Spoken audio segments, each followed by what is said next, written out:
Extra ಏನ್ ಮಾಡಿದ್ರಿ 300 earn ಮಾಡಿದ್ರಿ. ಇಲ್ಲಿ ನೀವು ಸಡನ್ ಆಗಿ ನೀವು 4 ಶೇರ್ಸ್ ನೀವು ಸೆಲ್ ಮಾಡ್ಬೋದಾಗಿತ್ತು, ಬಟ್ ದಟ್ ಟೈಮ್ ಹೇಳಕ್ಕಾಗಲ್ಲ, it is a share market.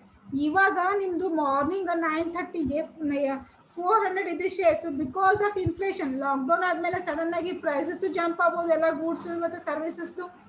Usually ಅದೇ ರೀತಿ ಆಯ್ತಲ್ರಿ. ಆಫ್ಟರ್ ಲಾಕ್ಡೌನ್ ಇದ್ದಾಗೂ ಎಲ್ಲ ಪ್ರೈಸಸ್ ಜಾಸ್ತಿ ಆಯ್ತು. After lockdown for some period of time, lockdown ಮುಗಿದ್ಮೇಲೂ ಅಟ್ಲೀಸ್ಟ್ ಒಂದು 3 months 4 monthsಗೆಲ್ಲ ಏನಾಯ್ತು, ನಿಮ್ದು ಸರ್ವಿಸಸ್ ಬಸ್ ಚಾರ್ಜ್ ಜಾಸ್ತಿ ಆಯ್ತು. ಅಬ್ಸರ್ವ್ ಮಾಡಿರಿ, ನಿಮ್ದು ಬಸ್ ಚಾರ್ಜ್ ಆಗಿರ್ಬೋದು, ಆಟೋ ಚಾರ್ಜಸ್ ಆಗಿರ್ಬೋದು, ಸಿಟಿ ಬಸ್ ಚಾರ್ಜಸ್ ಆಗಿರ್ಬೋದು, ಪ್ರತಿಯೊಂದ್ರದ್ದು ಪ್ರೈಸಸ್ ಜಾಸ್ತಿ ಮಾಡಿದ್ರು. So it has created inflation in the market. So ಈ ರೀತಿ ಇನ್ಫ್ಲೇಷನ್ ಕ್ರಿಯೇಟ್ ಆದಾಗ sometimes there is a possibility of decrease in the market. Share price decrease ಆಗೋ ಚಾನ್ಸಸ್ ಇರ್ತಾವೆ. ಸೊ ಆ ಟೈಮಲ್ಲಿ ಸೇಫ್ಟಿ ಪರ್ಪಸ್ 2 ಶೇರ್ಸ್ನ ಇಟ್ಕೊಂಡು ಇನ್ನು 2 ಶೇರ್ಸ್ನ ಅಷ್ಟೇ ಸೆಲ್ ಮಾಡೋದು. ನೀವು 2 ಶೇರ್ಸ್ನ ಸೆಲ್ ಮಾಡಿದ್ರೆ ನಿಮಗೆ ಲಾಸ್ ಅಂತೂ ಆಗಿಲ್ಲ, 300 ಅಂದ್ರೂ ಪ್ರಾಫಿಟ್ ಆಗೈತಿ. 500 ಇನ್ವೆಸ್ಟ್ಮೆಂಟ್ ಮಾಡಿದ್ರೆ ಅದ್ರ ಮೇಲೆ 300 ಅಂದ್ರೂ ಪ್ರಾಫಿಟ್ ಆಗೈತಿ. ಸೊ ಈ ರೀತಿ ನೀವು ಸ್ಟ್ರಾಟಜೀಸ್ ಮತ್ತೆ ಟ್ರಿಕ್ಸ್ನ ಯೂಸ್ ಮಾಡಿಕೊಂಡು ಪ್ರಾಫಿಟ್ ಅರ್ನ್ ಮಾಡ್ಕೋಬೇಕು. That is called decide upon the optimal investment strategy. Understood? Now Akshata, did you understood or not?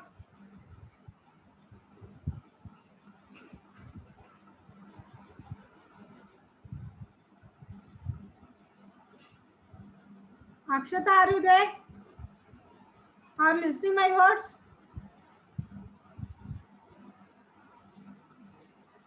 Now understood or not?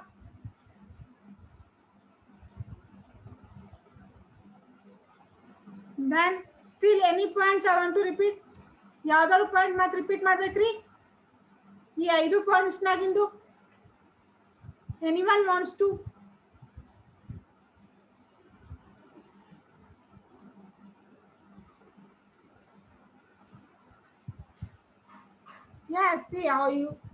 Usually ಎಲ್ಲ ಇನ್ವೆಸ್ಟರ್ಸು ಜಾಸ್ತಿ ರಿಟರ್ನ್ಸೇ ಬೇಕು ಅನ್ನೋದು ಇಂಟೆನ್ಷನ್ ಇರುತ್ತೆ. ಎಲ್ಲ ನಮಗೆ ಜಾಸ್ತಿ ರಿಟರ್ನ್ ಸಿಗುತ್ತೆ ಅಲ್ಲೇ ಇನ್ವೆಸ್ಟ್ಮೆಂಟ್ ಮಾಡ್ತಾರೆ. ಬಟ್ ಇನ್ ದ ಸೇಮ್ ನಿಮ್ಗೆ ಜಾಸ್ತಿ ರಿಟರ್ನ್ಸ್ ಬೇಕು ಅಂದಾಗ ಅದೇ ರೀತಿ ನೀವು ಸೇಫ್ಟಿ ಪ್ರಿಕಾಷನ್ಸು ತೊಗೋಬೇಕು. ಇವಾಗ ಇನ್ ಕೇಸ್ ನೀವೇನಾದ್ರು 400 ರೂಪಾಯಿ ಶೇರ್ಸ್ ಅದ, ನೀವು ಸಮ್ಟೈಮ್ಸ್ ಏನಾಗತ್ತೆ, just within 1 second or within 30 seconds ಅಲ್ಲೂ ಶೇರ್ ಪ್ರೈಸಸ್ ಆಟೋಮೆಟಿಕ್ ಆಗಿ ಡೌನ್ ಆಗೋ ಚಾನ್ಸಸ್ ಇರ್ತಾವ್ರಿ. 1 minute ಗ್ಯಾಪ್ ಅಲ್ಲೂ ಶೇರ್ ಪ್ರೈಸಸ್ 250 to 200ಗೂ ಬರ್ಬೋದು. ಇನ್ ಕೇಸ್ ನೀವು ಫಿಕ್ಸ್ ಪ್ರೈಸ್ ಇಟ್ಟಿಲ್ಲ, ಅದೇ ಫ್ಲಕ್ಚುಯೇಷನ್ ಪ್ರೈಸಸ್ ಮೇಲೆ ನೀವು ಆ ಬೇಸ್ ಮೇಲೆ ನೀವು ಶೇರ್ ಪ್ರೈಸ್ ಇಟ್ಟಿದ್ರೆ ನೀವು 400 ಕೋಟ್ ಮಾಡಿರ್ತೀರಿ. ಸಡನ್ ಆಗಿ ಅದು ಏನಾದ್ರು ಶೇರ್ ಪ್ರೈಸಸ್ ಡೌನ್ ಆಯಿತು ಅಂತಂದ್ರೆ ನಿಮ್ದು ಕಾಂಪಿಟೇಟರ್ ಯಾರು ಇರ್ತಾರಲ್ಲ ಅವ್ರು ಜಾಸ್ತಿ ಪ್ರಾಫಿಟ್ ಮಾಡ್ಕೋತಾರೆ, ನಿಮ್ಮ ಶೇರ್ಸ್ನ ಯಾರು ಪರ್ಚೇಸ್ ಮಾಡಲ್ಲ. ಇನ್ ಕೇಸ್ ಆರ್ಡರ್ ಹಾಕಿದ್ ಕ್ಯಾನ್ಸಲ್ ಆಗೋ ಚಾನ್ಸಸ್ ಇರುತ್ತೆ. ಅಲ್ಲಿ ನೀವು ಆಲ್ರೆಡಿ ಶೇರ್ಸ್ನ ಸೆಲ್ ಮಾಡಿರ್ತೀರಿ, ನಿಮ್ಗೆ ಇನ್ನು ಡ್ಯೂರಿಂಗ್ ದಟ್ ಕೇಸ್ ನಿಮ್ಗೆ ಲಾಸ್ ಆಗೋ ಚಾನ್ಸಸ್ ಜಾಸ್ತಿ ಇರ್ತವೆ. ನೀವು 4 ಶೇರ್ಸ್ ಏನಾದರೂ ಸೆಲ್ ಮಾಡಿದ್ರೆ. ಸೊ ಅದಕ್ಕೆ ಏನು ಮಾಡಬೇಕು, ಟೆಕ್ನಿಕಲಿ ಟ್ರಿಕ್ ಯೂಸ್ ಮಾಡಿ ಇಷ್ಟು ಶೇರ್ಸ್ ಅದಾವೆ, ಇದನ್ನು ಎಷ್ಟು ಶೇರ್ಸ್ನ ಸೆಲ್ ಮಾಡಬೇಕು, ಯಾವ ಪ್ರೈಸಿಗೆ ಸೆಲ್ ಮಾಡಬೇಕು, ಯಾವ ಕೋಟಿಗೆ ಸೆಲ್ ಯಾವ ಪ್ರೈಸ್ ಕೋಟ್ ಮಾಡಿದ್ರೆ ನನ್ನ ಪ್ರಾಫಿಟ್ ಅದ, ಇದನ್ನೆಲ್ಲ ಥಿಂಕ್ ಮಾಡಿ ಡಿಸೈಡ್ ಮಾಡೋದಕ್ಕೆ ಆಪ್ಟಿಮಲ್ ಇನ್ವೆಸ್ಟ್ಮೆಂಟ್ ಸ್ಟ್ರಾಟಜಿ ಅಂತ. Understood? Now we will move to the next one, that is aspects of investment planning.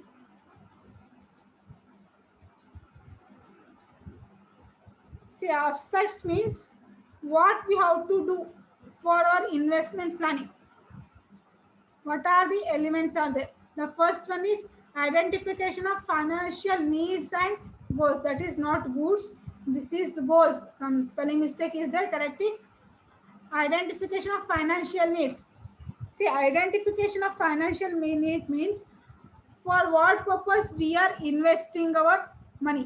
ಯಾವುದಕ್ಕೆ ನಾವು ಇನ್ವೆಸ್ಟ್ ಮಾಡತ್ತೀವಿ, ನಮ್ದು ಏನು ಮೇನ್ ಇಂಟೆನ್ಷನ್ ಅನ್ನೋದು, what is the main purpose ನಮ್ಮದು investment planning. If you want to do your investment planning for a long term or for short term or medium term, ಅದು ನೀವು first ನಿಮ್ಮದು ಪ್ಲಾನ್ ಏನದ, ಯಾವುದಕ್ಕೆ ಇನ್ವೆಸ್ಟ್ಮೆಂಟ್ ಮಾಡತ್ತೀರಿ, and what is the main purpose of your investment.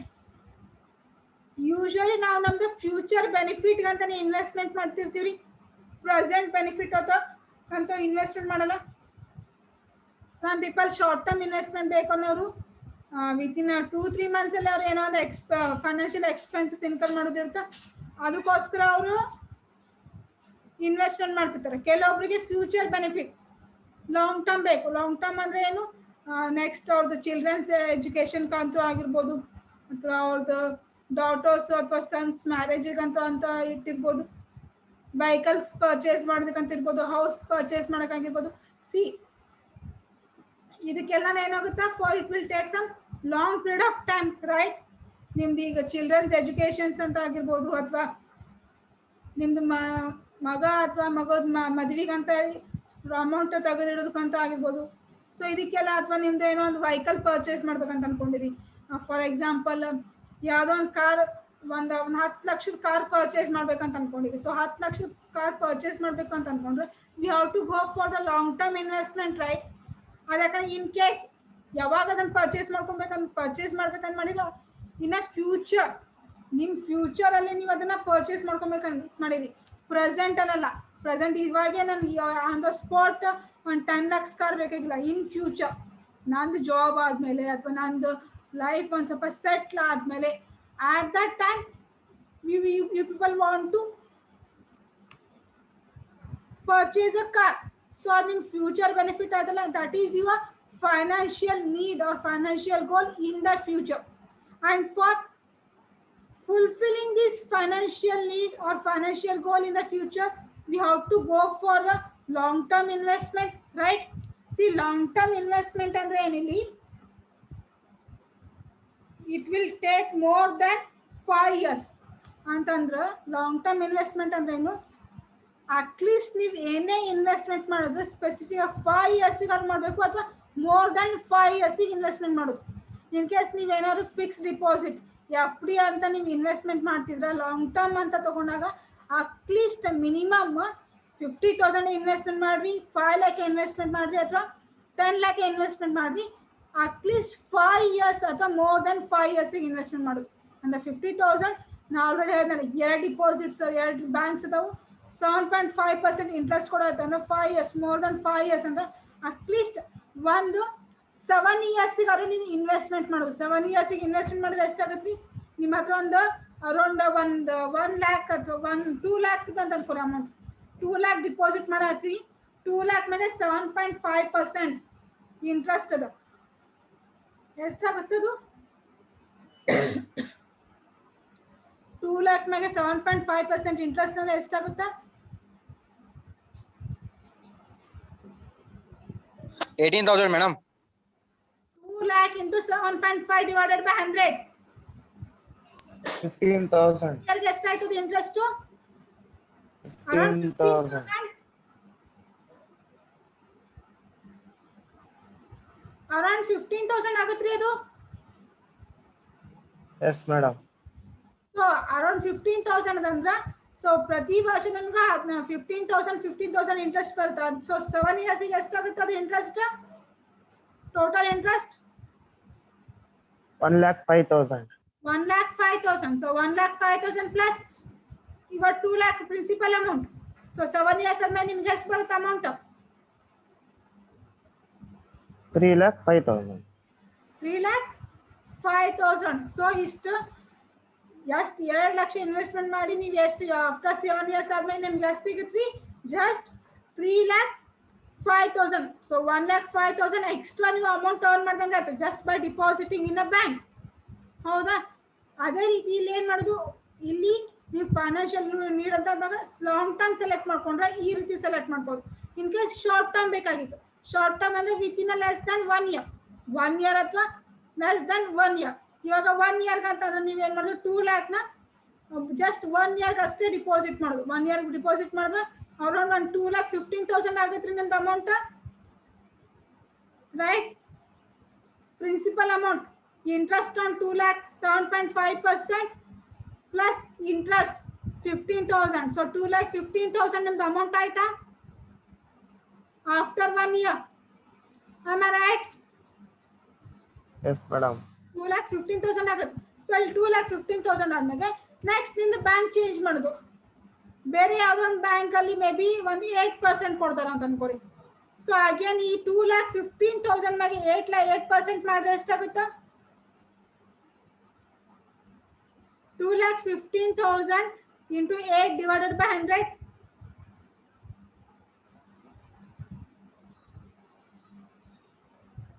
17,200. 17,200, right? Plus your principal amount, that is 2,15,000. ಎಷ್ಟಾಗುತ್ತೆ? 2,32,200. 2,32,200. So ಈ 2,32,200 ನ again you had invested in the same bank. ಮತ್ 8%, ಅದು just 1 year ಗೆ ಇನ್ವೆಸ್ಟ್ಮೆಂಟ್ ಮಾಡತ್ರಿ. So 2,32,200 into 8% ಮಾಡ್ರಿ. 18,576. 576. ಮತ್ತೆ ಅದನ್ನ ಆಡ್ ಮಾಡೋದು, 1 ವರ್ಷದ ಮೇಲೆ withdraw with principal amount withdraw ಮಾಡೋದು, ಮತ್ತೆ ಅದನ್ನ ಏನ್ ಮಾಡೋದು, ಮತ್ತೆ ರೀಡಿಪಾಸಿಟ್ ಮಾಡೋದು. ಹಂಗೆ ಒಂದು 5 years ಮಾಡಿದ್ರೆ ನಿಮ್ದು ಅಮೌಂಟ್ ಅರೌಂಡ್ ಒಂದು 2,50,000 ಕ್ರಾಸ್ ಆಗತ್ರಿ. ಕ್ರಾಸ್ ಆಗುತ್ತಿಲ್ಲ? Yes, madam. Yes, madam.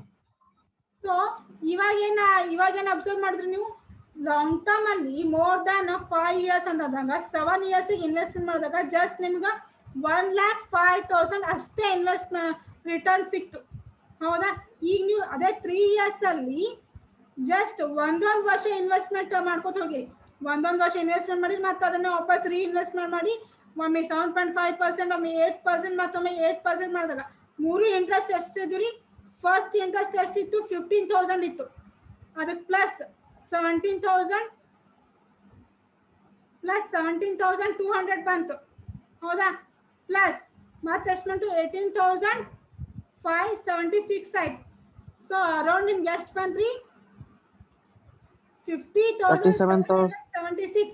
So ಮ್ಯಾಗಿನ್ 776 ಬಿಟ್ರು ಅರೌಂಡ್ ನೀವು ಜಸ್ಟ್ ವಿತಿನ್ 3 years ಅಲ್ಲಿ ಎಷ್ಟು ಅರ್ನ್ ಮಾಡ್ದಂಗೆ ಆಯ್ತು ರಿಟರ್ನ್ಸ್? ನೀವು 50,000 ರಿಟರ್ನ್ಸ್ ಅರ್ನ್ ಮಾಡ್ದಂಗೆ ಆಯ್ತಿಲ್ರಿ?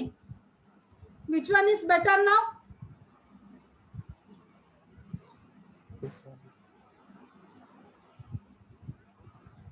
7 ವರ್ಷ ಇನ್ವೆಸ್ಟ್ಮೆಂಟ್ ಮಾಡಿದಾಗ ಜಸ್ಟ್ 1,05,000 ಬಂದಿತ್ತು ರಿಟರ್ನ್ಸ್. ಈ ಜಸ್ಟ್ 3 ವರ್ಷದಲ್ಲಿ ಶಾರ್ಟ್ ಟರ್ಮ್ ಮೇಲೆ ಇನ್ವೆಸ್ಟ್ಮೆಂಟ್ ಮಾಡ್ಕೊತ ಹೋಗಿರಿ. ಶಾರ್ಟ್ ಟರ್ಮ್ ಅಂದ್ರೆ ವಿತಿನ್ 1 year ಇನ್ವೆಸ್ಟ್ಮೆಂಟ್ ಮಾಡೋದು, ವಿಡ್ರಾ ಮಾಡೋದು, ಮತ್ತೆ 1 year ಇನ್ವೆಸ್ಟ್ಮೆಂಟ್ ಮಾಡೋದು, ಮತ್ತೆ ವಿಡ್ರಾ ಮಾಡೋದು ಮಾಡಿದಾಗ ನಿಮ್ಗೆ ಎಷ್ಟು ಬಂತ ಅಮೌಂಟ್? ರಿಟರ್ನ್ಸ್ ಎಷ್ಟು ಎಕ್ಸ್ಟ್ರಾ ಬಂತ್ರಿ? ಜಸ್ಟ್ ಅದೇ you had earn more than 50,000 returns ಬಂತ. So which one is better now?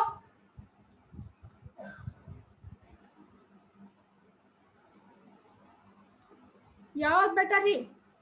Short term better, long term better? Short term. Short term, why?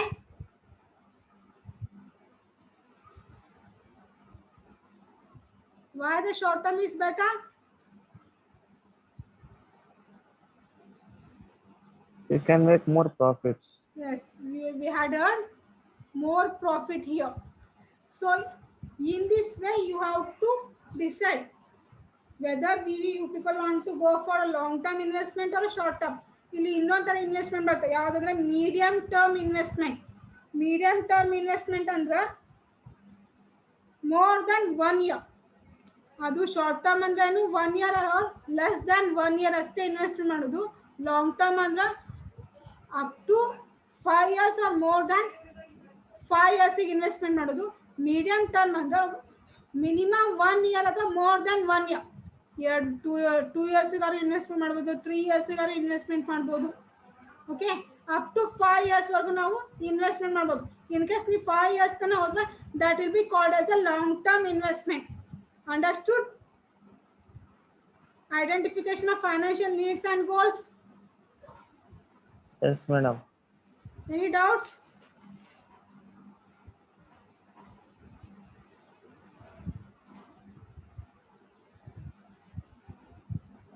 Shall I go to the next point? Choice of investment options. Yes, madam. See, a choice of investment options means which kind of investment you are choosing. ಯಾವ ಥರ ಇನ್ವೆಸ್ಟ್ಮೆಂಟ್ನ ನೀವು select ಮಾಡ್ಕೋತೀರಿ. It will be depend on your financial goals. ನೀವೇನು investment ಆಪ್ಷನ್ಸ್ನ select ಮಾಡ್ಕೋತಿರಲ್ಲ ಅದು ನಿಮ್ದು ಯಾವುದ್ರ ಮೇಲೆ ಡಿಪೆಂಡ್ ಆಗಿತ್ತಂದ್ರೆ depends on your financial needs or financial goals. ನಿಮ್ದು ಏನದ ನೀಡ್, ನಿಮ್ದು ಮೇನ್ ಪರ್ಪಸ್ ಏನದ ಇನ್ವೆಸ್ಟ್ಮೆಂಟ್ ಮಾಡಲಿಕ್ಕೆ. As I told you want to purchase a vehicle around cost of rupees 10 lakhs. ಸೊ ಈ 10 lakhs ಅಮೌಂಟ್ನ ರೀಚ್ ಆಗಲಿಕ್ಕೆ ನಾ ಯಾವ ಇನ್ವೆಸ್ಟ್ಮೆಂಟ್ನ ಸೆಲೆಕ್ಟ್ ಮಾಡ್ಕೋಬೇಕು? either have to go for a long term investment or either have to go for a short term investment. And while choosing the long term or short term investment, you have to go through the 3 points, that is liquidity, risk and return. Liquidity ಅಂದ್ರೆ ಏನಿಲ್ಲಿ? What you mean by liquidity?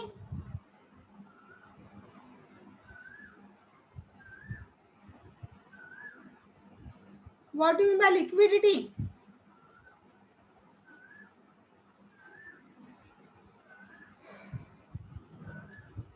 See, liquidity is the easy conversion of securities into cash. That is called a liquidity. So ನೀವು ಇಲ್ಲಿ ಯಾವುದೇ investment purchase ಮಾಡಿದ್ರು, investment option select ಮಾಡ್ಕೊಂಡು ಅದರಲ್ಲಿ ಈ 3 points, ಈ 3 elements ಅದಾವ ಇಲ್ಲ ಅಂತ ನೋಡ್ಕೋಬೇಕು. And the portion of these elements, liquidity percentage ಎಷ್ಟದ? ಇನ್ ಕೇಸ್ 90% ಲಿಕ್ವಿಡಿಟಿ ಪರ್ಸೆಂಟೇಜ್ ಇತ್ತು ಅಂದ್ರೆ so yes we can easily convert ಅಂತ ಅರ್ಥ. ಸೆಕ್ಯೂರಿಟೀಸ್ನ ಪರ್ಚೇಸ್ ಮಾಡ್ಕೊಂಡು ನಮ್ಗೆ ಯಾವಾಗ ಕ್ಯಾಶ್ ನೀಡ್ ಇರುತ್ತೋ ಅವನ್ನ ಈಸಿಯಾಗಿ ಕನ್ವರ್ಟ್ ಮಾಡ್ಕೋಬಹುದು. As a national saving certificates ಅಂತ ಇರುತ್ತೋ, ಕೆಲವೊಂದು ಪೋಸ್ಟಲ್ ಸರ್ವಿಸ್ ಸೇವಿಂಗ್ ಸರ್ಟಿಫಿಕೇಟ್ಸ್ ಅಂತ ಇರುತ್ತೆ. ಆ ಸರ್ಟಿಫಿಕೇಟ್ಸ್ನ ತೊಗೊಂಡಾಗ ಇನ್ ಕೇಸ್ ಡಿಬೆಂಚರ್ ಸರ್ಟಿಫಿಕೇಟ್ಸ್ ಅಂತ ತೊಗೊಂಡಿರ್ತೀವಿ. ಇನ್ ಕೇಸ್ ಆ ಡಿಬೆಂಚರ್ ಸರ್ಟಿಫಿಕೇಟ್ಸ್ನ ನೀವು ಸೆಲ್ ಮಾಡಿದ್ರೆ ಈಸಿಯಾಗಿ ಅಥವಾ ಅದನ್ನು ಕ್ಯಾಶಲ್ಲೂ ನೀವು ಅದನ್ನ ಕನ್ವರ್ಟ್ ಮಾಡ್ಕೋಬೋದು ಲಿಕ್ವಿಡಿಟಿ ಇದ್ದಾಗ. ರಿಸ್ಕ್ ಅಂದ್ರೆ ಪರ್ಸೆಂಟೇಜ್ ಆಫ್ ರಿಸ್ಕ್, ಎಷ್ಟು ರಿಸ್ಕ್ ಅದ ಇದರಲ್ಲಿ. ರಿಟರ್ನ್, ಎಷ್ಟು ಪರ್ಸೆಂಟೇಜ್ ರಿಟರ್ನ್ ಅದ. ಇದು ಈ 3 ನೀವು ಸೆಲೆಕ್ಟ್ ಮಾಡ್ಕೋಬೇಕು. ಸಿ ಇದು ನೀವು ಇನ್ ಕೇಸ್ ನೀವು ಒಂದು ವೆಹಿಕಲ್ ಅರೌಂಡ್ ನಿಮ್ಮ ಫ್ಯೂಚರ್ ಮೇ ಬಿ ಒಂದು 5 years ಆದ್ಮೇಲೆ ನೀವು ಒಂದು ವೆಹಿಕಲ್ ಅಥವಾ ಕಾರ್ ಅಥವಾ ಏನೋ ಒಂದು ಮನಿ ಪರ್ಚೇಸ್ ಮಾಡಬೇಕು ಅಂದ್ರೆ that is you have to go for a long term investment. ಯಾಕಂದ್ರೆ ಅವ್ರಿಗೆ ಇವಾಗ ಅದು ನೀವು ಪ್ರೆಸೆಂಟ್ ಆಗಿ ಇವಾಗ ಅದು ನೀಡ್ ಇಲ್ಲ, ಹೌದಾ? ಇವಾಗ ಪ್ರೆಸೆಂಟ್ ಆಗಿ ನಿಮ್ಗೆ ನೀಡ್ ಏನದ, may be you need one laptop for your educational purpose. ನಿಮಗೆ ನಿಮ್ದೊಂದು ಎಜುಕೇಶನ್ ಪರ್ಪಸ್ಗೋ ಅಥವಾ ನಿಮ್ದು ವರ್ಕ್ ಪರ್ಪಸ್ಗೆ ನಿಮ್ಗೊಂದು ಲ್ಯಾಪ್ಟಾಪ್ ನೀಡ್ ಅದ. So within 3 months we can purchase a laptop. Purchase ಮಾಡ್ಬೋದಲ್ರಿ. ಈಗ ನಿಮ್ದು ಇದೇ 2 lakh ಅಮೌಂಟ್ನ ಅರೌಂಡ್ ಓನ್ಲಿ ಒಂದು 50,000 ಅಮೌಂಟ್ ನೀವು ಎಲ್ಲಾದರೂ ಒಂದು ಕಡೆ ಶೇರ್ ಮಾರ್ಕೆಟಲ್ಲಿ ಇನ್ವೆಸ್ಟ್ಮೆಂಟ್ ಮಾಡಿ ಒಂದು ಸ್ವಲ್ಪ ಜಾಸ್ತಿ ರಿಟರ್ನ್ಸ್ನ ಅರ್ನ್ ಮಾಡಿ. ಅದೇ ಸ್ವಲ್ಪ ಶೇರ್ಸ್ ಅಮೌಂಟ್ ಪ್ರೈಸ್ ಇನ್ಕ್ರೀಸ್ ಆದಾಗ ಸೆಲ್ ಮಾಡಿ ವಿತಿನ್ 3 months ಅಲ್ಲಿ ನೀವು ಒಂದು ಸ್ವಲ್ಪ ಅಮೌಂಟ್ ರಿಟರ್ನ್ಸ್ನ ತಗೊಂಡು you can purchase a laptop.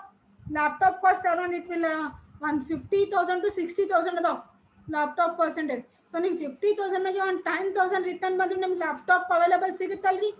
You can purchase a laptop with that money. Yes or no? Yes or no? Yes, madam. Why the energy is too low? Are you hungry?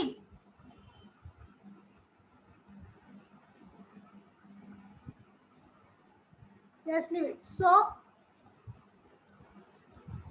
ಆ ಟೈಮಲ್ಲಿ ಏನು ಮಾಡ್ಬೇಕು ನೀವು? You have to go for a short term investment. ನಿಮ್ಗೆ ಇವಾಗ just ಈ within 3 months ನಿಮ್ಗೆ laptop require ಅದ ಅಂದ್ರೆ ನೀವು ಶಾರ್ಟ್ ಟರ್ಮ್ ಇನ್ವೆಸ್ಟ್ಮೆಂಟ್ ಹೋಗೋದು. ನಿಮ್ಗೆ ಇವಾಗ ಏನೂ ಅದು ವೆಹಿಕಲ್ ರಿಕ್ವೈರ್ಡೇ ಇಲ್ಲ. Just you are a student. There is a no need for you a vehicle. ನಿಮ್ಗೆ ವೆಹಿಕಲ್ ನೀಡೇ ಇಲ್ಲ ನಿಮ್ಗೆ. So after 5 years completion of your degree ಆದಮೇಲೆ PG ಆದಮೇಲೆ ನಿಮ್ಗೆ ಜಾಬಿಗೆ ಜಾಯಿನ್ ಆದ ಕೂಡ ನಿಮ್ಗೆ for travelling purpose you need a vehicle. So at that time you want to purchase a vehicle. So at least you have a 5 years time ಇದು. So ಈ ಟೈಮಲ್ಲಿ ನೀವು ಏನು ಮಾಡೋದು? You have to choose the long term investments plans. Understood? Choice of investment options understood or not? Yes, madam. Okay, then next one is investment approaches. See, investment approaches means ಯಾವ ರೀತಿ ನೀವು investment approach ಮಾಡ್ತೀರಿ ಅಥವಾ ಯಾವ ರೀತಿ ನೀವು ನಿಮ್ದು investment ಪ್ಲಾನ್ಸ್ನ manage ಮಾಡ್ತೀರಿ. ಮ್ಯಾನೇಜ್ ಅಂದ್ರೆ ರಿಸ್ಕ್ ಮ್ಯಾನೇಜ್ಮೆಂಟ್ ಮಾಡೋದು ಯಾವ ರೀತಿ, ಓಕೆ. ಆಮೇಲೆ ರೆಸ್ಪಾನ್ಸಿಬಿಲಿಟಿ, ರಿಟರ್ನ್ಸ್ನ ಯಾವ ರೀತಿ ಮ್ಯಾನೇಜ್ಮೆಂಟ್ ಮಾಡ್ತೀರಿ, ರಿಸ್ಕ್ನ ಯಾವ ರೀತಿ ಹ್ಯಾಂಡಲ್ ಮಾಡ್ತೀರಿ, ರಿಸ್ಕ್ ಬಂದಂಥ ಲಾಸ್ನ ಯಾವ ರೀತಿ ರಿಕವರ್ ಮಾಡ್ಕೋತೀರಿ. That is nothing but investment approaches. ಯಾವ ಟೆಕ್ನಿಕ್ಸ್ನ ಯೂಸ್ ಮಾಡಿಕೊಂಡು ನೀವು ನಿಮ್ದು ರಿಸ್ಕ್ನ ಲೆವೆಲ್ ಆಫ್ ರಿಸ್ಕ್ನ ಕಮ್ಮಿ ಮಾಡ್ಕೋತೀರಿ. See, there are 3 kinds of approaches. The approaches are there. The first one is conservative approaches. See, conservative approaches ಅಂದ್ರೆ ನೀವೇನು ಮಾಡೋದು? Secured or fixed income securities ಅಂತೀವಲ್ಲ ಅಂತ ಸೆಕ್ಯೂರಿಟೀಸ್ ಮೇಲೆ ಇನ್ವೆಸ್ಟ್ಮೆಂಟ್ ಮಾಡೋದು. ಅಲ್ಲಿ ನಿಮ್ದು ರಿಸ್ಕು ಕಮ್ಮಿ ಇರುತ್ತೆ, plus and fix rate of return ಇರುತ್ತೆ. ಹೈ ರೇಟ್ ಆಫ್ ರಿಸ್ಕ್ ಇದ್ರೂ ನಿಮ್ಗೆ ರಿಟರ್ನ್ಸ್ ಏನಿರುತ್ತೆ ಫಿಕ್ಸ್ ಇರುತ್ತೆ. As I told you, F D, debenture interest fix ಇರುತ್ತೆ. ಕಂಪ್ನಿ ಲಾಸ್ನಾಗ ಇರಲಿ ಬಿಡಲಿ, ಪ್ರಾಫಿಟ್ ಆಗಲಿ ಬಿಡಲಿ, they have to pay interest to you people. F ಡಿನೂ ಅಷ್ಟೇ, ಬ್ಯಾಂಕ್ದವ್ರು ಲಾಸ್ ಆಗಲಿ ಅಥವಾ ಪ್ರಾಫಿಟ್ ಆಗಲಿ, ಅವ್ರಿಗೆ ಇನ್ಕಮ್ ಅರ್ನ್ ಆಗಲಿ ಬಿಡಲಿ, ಅವ್ರು ನಿಮ್ಗೆ ಇಂಟ್ರೆಸ್ಟ್ ಅಂತೂ ಪೇ ಮಾಡಬೇಕ್ರಿ. That is called conservative approaches. ನೀವು ಯಾವ ಥರ ಸೆಕ್ಯೂರಿಟೀಸ್ನ ಸೆಲೆಕ್ಟ್ ಮಾಡ್ಕೋತೀರಿ, that is the first approach. Second approach ಏನಂದ್ರೆ ಮಾಡ್ರೇಟ್ ಅಪ್ರೋಚ್. ಮಾಡ್ರೇಟ್ ಅಂದ್ರೆ ಏನೇನಿ, ಎರಡು ನ್ಯೂಟ್ರಲ್ ಆಗಿರ್ತಾವೆ. ಅಷ್ಟು ಹೈನೂ ಇರಲ್ಲ, ಅಷ್ಟು ಲೋನ್ ಇರಲ್ಲ. ಲೈಕ್ ಮ್ಯೂಚುವಲ್ ಫಂಡ್ಸ್ ಆಗಿರ್ಬೋದು, ನಿಮ್ಮದು LIC ಆಗಿರ್ಬೋದು, ನಿಮ್ದು ಇಕ್ವಿಟಿ ಶೇರ್ಸ್ ಆಗಿರ್ಬೋದು, ಅಥವಾ ನಿಮ್ದು ಬಾಂಡ್ಸ್ ಅಂತ ಹೇಳ್ತೀವಿ. ಸೊ ಅಂತಲ್ಲೆಲ್ಲ ಇನ್ವೆಸ್ಟ್ಮೆಂಟ್ ಮಾಡೋದಕ್ಕೆ ಏನಂತ ಕರೀತಾರೆ, ಮಾಡ್ರೇಟ್ ಅಪ್ರೋಚಸ್ ಅಂತ ಕರೀತಾರೆ. The next one is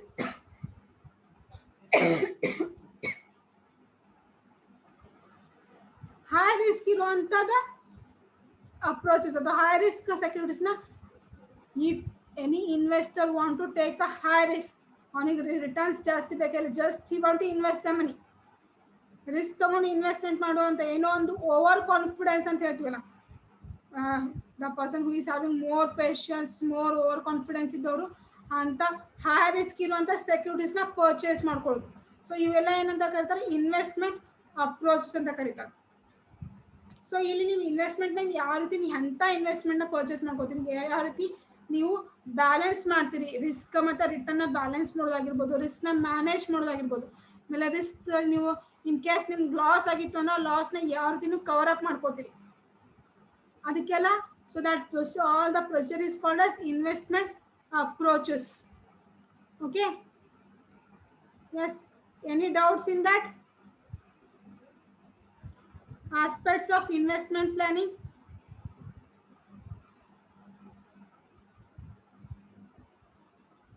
Any doubts?